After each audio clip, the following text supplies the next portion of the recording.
નમસ્કાર, આપ જોઈ રહ્યા છો spark today news. સાવલીમાં Bharatiya Janata પાર્ટીનો સ્નેહ મિલન કાર્યક્રમ યોજાયો. સાવલી 135 વિધાનસભા મત વિસ્તાર એટલે કે સાવલી, ડેસર તાલુકા અને વડોદરા ગ્રામ્ય વિસ્તારનું સ્નેહ મિલન યોજાયું.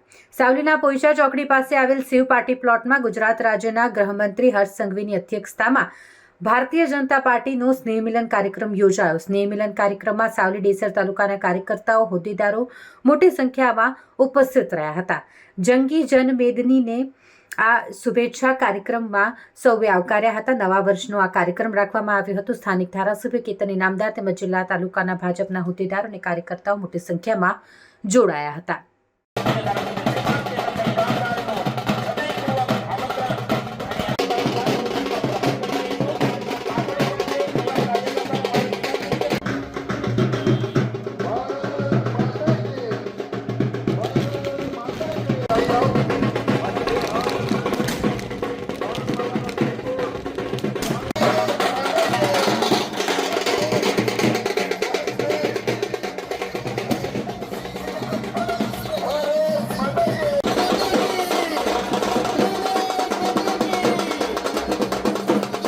સાવલી વિધાનસભાની નૂતન વર્ષ સ્નેહ મિલન કાર્યક્રમમાં આપની સૌની વચ્ચે ઉપસ્થિત રામસિંહભાઈ વાઘેલા મંચ પર ઉપસ્થિત માટે હંમેશા આ જ રીતે લોકો માટે રાત દિવસ એક કરીને કામગીરી કરતા આવે અને કરવી જ જોઈએ. એક પછી વાર સાવલીના રક્ષકને સાવલીથી ગાંધીનગર વિધાનસભા સુધી મોકલીને સાવલીના એક ગામનો અવાજ, ચાહે નાના નાના દીકરા દીકરી હોય કે વૃદ્ધ માતા પિતા હોય, તમામ નાગરિકોની નાની મોટી ચિંતાઓ ગાંધીનગર સુધી પહોંચાડનાર વ્યક્તિ એટલે આપણા ધારાસભ્ય શ્રી કેતનભાઈ ઇનામદાર. તમામ ક્ષેત્રની અંદર સ્વીકૃતિ છે. એનું સૌથી મોટું કોઈ કારણ હોય તો ભારતીય જનતા પાર્ટીના વરિષ્ઠ કાર્યકર્તા, જેમને વર્ષો વર્ષથી સમાજની સેવા કરી. તરીકે માત્ર એટલું જ કહેવા માંગુ છું કે દર વર્ષે બેસતું વર્ષ તો આવે જ છે. દર વર્ષે આપણે બધા જ લોકો નવા વર્ષના રામ રામ તો કરીએ જ છે, પરંતુ સામાજિક કાર્યકર્તા તરીકે જો નવા વર્ષના દિવસે જો કોઈ નવો સારો સંકલ્પ લઈને સમાજની સેવાનો સંકલ્પ જો આપણે આગળ ના વધારીએ તો એવા નવા વર્ષના રામ રામનું શું કરવું ભાઈઓ? મારા ગામની દીકરીઓ એને સંપૂર્ણ વ્યવસ્થા જોડે એ પોતાનો અભ્યાસ કરી શકે તે માટેની વ્યવસ્થાઓ કરી શકે. નવા વર્ષમાં નવા વિચારો જોડે, નવા સંકલ્પ જોડે, નવી ઉર્જા જોડે કોઈ બી એક સામાજિક કાર્ય તમે પોતપોતાના સમાજમાં, પોતપોતાના ગામમાં ઉચકો તેવી મારી ખૂબ ખૂબ શુભકામનાઓ આપું છું. અને હું ખાસ આપની પાસે અપેક્ષા રાખું છું કે સામાજિક જીવનમાં હોતા તો મળશે ને, આવશે ને જશે ભાઈ. કોઈ હોદ્દા મળવાથી નેતા નથી બનતો.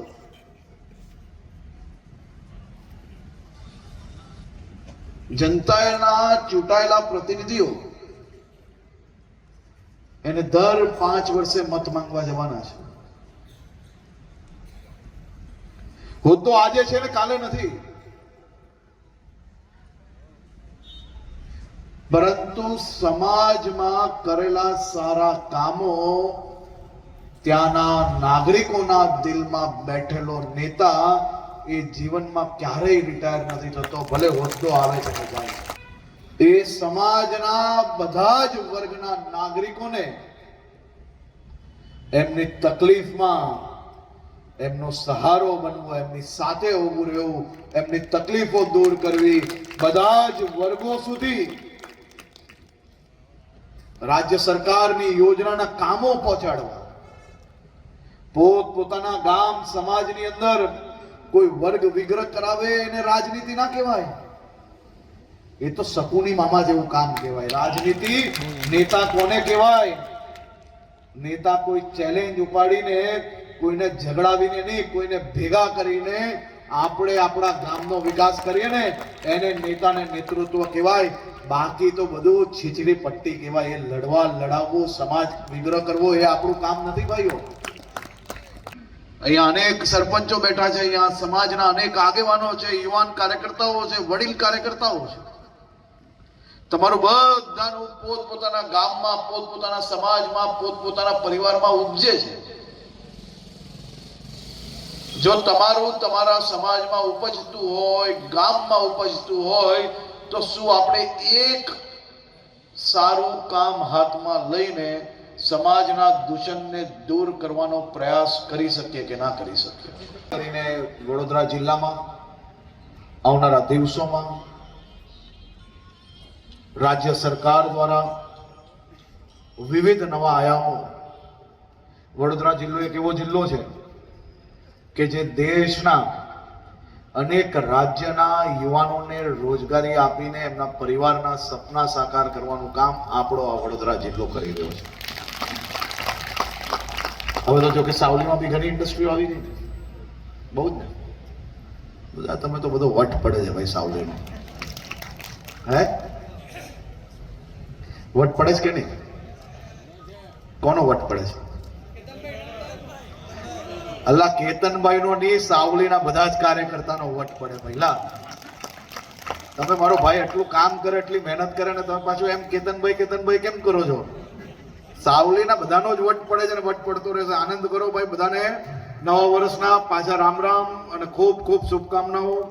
અડધી રાત્રે કઈ બી જરૂર હોય, કોઈ બી પ્રકારનું કામગીરી હોય, ટીમ ગુજરાત આખી તમારી જોડે છે. તમે સૌ લોકો સાવલી વિધાનસભાના પ્રત્યેક ગામોના વધુમાં વધુ સુખાકારી યોજનાઓ આપવામાં સફળતા પ્રાપ્ત કરો એવી નવા વર્ષની શુભકામનાઓ.